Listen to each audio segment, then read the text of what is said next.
Okay, guys, here's our fireplace wall to size and scale. The base cabinets, these bench cabinets, the top would be at 25 inches, and the cabinets are 16 deep, so the top would overhang a little bit. We'll have to do a little bit of work here with the fireplace overhanging the brick and the wood top coming to the side.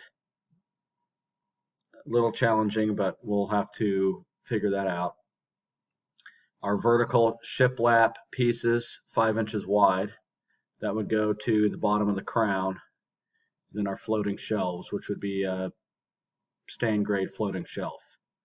This is 60 inches off the floor and 84. They're 9 inches deep, tight to the wall on the outside, and they stay away about 5 inches here. Same look on the other side, same height, same depth. TV, if this is a 65-inch TV, this is the approximate size. And then a floating shelf above the television. So probably no floating or puck light in here, but we could put in puck lights, 2 or 3 per floating shelf. So if this is what you're thinking, let me know and we can continue to tighten things up and move forward. Thanks.